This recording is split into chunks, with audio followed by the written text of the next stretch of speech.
So far dengan lini bisnis Anda yang cukup diversified ya. Iya. Tadi yang Anda sampaikan ya tentunya ada pineapple cans, Iya. kebun pineapple sampai pineapple cans Iya. diekspor bentuk domestik. Ada juga bentuk dari pack juice, Iya. not necessarily juice, pack natural Iya. juice Iya. gitu ya. Harus di-emphasize ya natural juice-nya gitu ya Mas ya. Natural juice dan itu juga banyak peminatnya terutama Iya. di kota metropolitan Benar, gitu ya. iya. Ada pula industri sapi ya Iya. dan juga pengemukan sapi. Mana yang memiliki kontribusi so far sejauh ini paling besar untuk Great Giant Foods? Masih proses can pineapple masih terbesar karena kita mampu secara kompetitif quality dan cost itu kemana-mana. Oke. Ya, jadi itu merupakan yang terbesar. Kemudian menurut saya kalau kita ngomongnya Horizon 1, Horizon 2, Horizon 3, ya Horizon 2-nya itu memang kebanyakan masih yang kita masih growing adalah fresh fruit. Oke. Ya, yang simpel-simpel buah lokal sendirilah. Ya. Pisang, jambu, pepaya juga kurang di Indonesia. Suatu hari jeruk, apel Malang, gitu-gitu yang kita mau kembangkan lagi. Menarik. Nah, itu menurut saya marketnya sudah ada.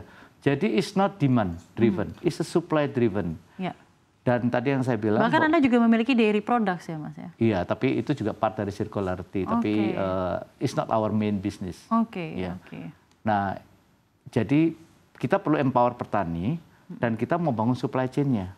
Jadi Indonesia one of the challenge. Kita itu negara nomor 3 dan 4 adalah food waster terbesar di dunia. Tapi nggak rusak di piring kita. Jadi rusaknya hilang di distribusi. Makanya di Jakarta mahal kan makannya kan ya. Begitu kita ke daerah, kok kayaknya murah banget. Ya. Jadi sekitar 80% itu hilang di mata rantai. Ya. Saya mendengar langsung berbicara dengan Anda, yang saya tangkap adalah Anda memiliki emphasis yang sangat cukup kuat gitu ya terhadap bentuk-bentuk ESG dan sustainability dan circular economy. Bagaimana Anda menjalankan bisnis Anda gitu ya ke depannya. Selaku Presiden Director, apakah memang semangat itu yang ditanamkan di GGF sendiri dan sebenarnya apa benefit dari menanamkan mindset dari circular economy ini terhadap perusahaan Anda? Mungkin benefitnya secara financial atau benefit secara keseluruhan dalam hal ya bentuk-bentuk culture dari company Anda atau seperti apa, Mas Tommy?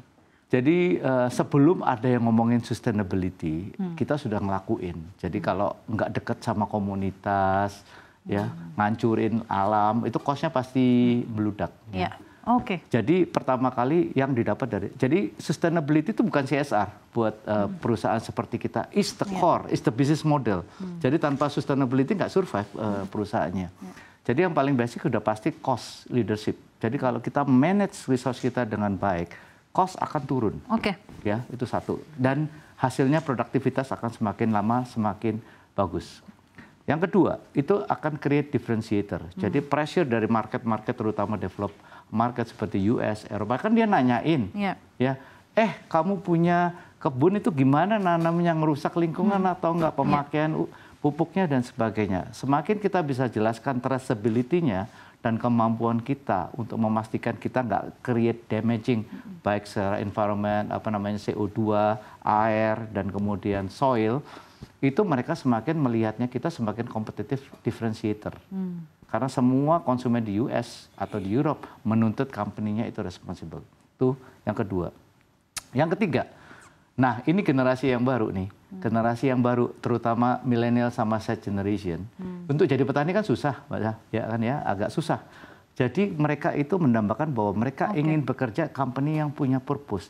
Begitu cerita itu kita taruh di pasar, biasanya yang apply 3.000 jadi 30.000.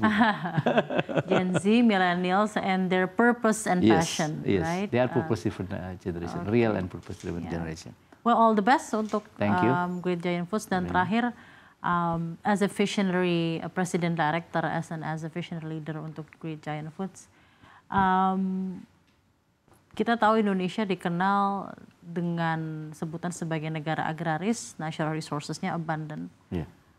Dari segi natural resources nggak usah ada yang ditanyakan lah tentang Indonesia. Tapi kira-kira ke depannya jika Indonesia ingin menjadi penguasa pasar untuk makanan minuman, industri makanan minuman dan perkebunan dan lain-lainnya, tantangan apa utamanya dan apa yang harus dihindarkan? Mindset apa yang harus dihindarkan, apa yang harus dibenahi utamanya? Jadi pertama dalam industri, kita ngomongin ketahanan pangan dan industri agriculture maupun horticulture, itu tidak ada namanya kompetisi sebetulnya. Yang adalah kolaborasi antara petani, perusahaan besar seperti kita maupun government. Kalau kita lakukan dengan baik, ya tadi minimum kita nggak perlu import buah segitu banyak. Yang kedua, tanaman kita kan banyak banget. Ada mango, ada mangosteen, ada jenis mangga kita juga banyak banget.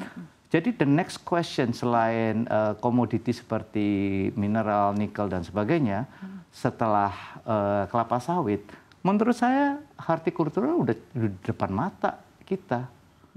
Can we create something yang together, ya, create truly comparative differentiator, dan kita sudah buktikan bahwa pineapple kita bisa compete, cost leadership dan sebagainya, tinggal di-apply-kan ke buah-buah lain. Kalau itu berhasil, saya yakin negara kita punya engine yang lagi, yaitu namanya horticultura. Nah itu harapan saya. Harapan saya GGF sekarang jadi contoh, tapi kalau bisa jangan jadi contoh terus, banyak yang contoh, banyak mengaplikasikan. Karena bentuk tadi seperti yang sampaikan untuk ketahanan pangan di Indonesia dan memenuhi seluruh kebutuhan pangan di Indonesia, kolaborasi kuncinya ya dari pengusaha dan industri makanan minuman di Indonesia.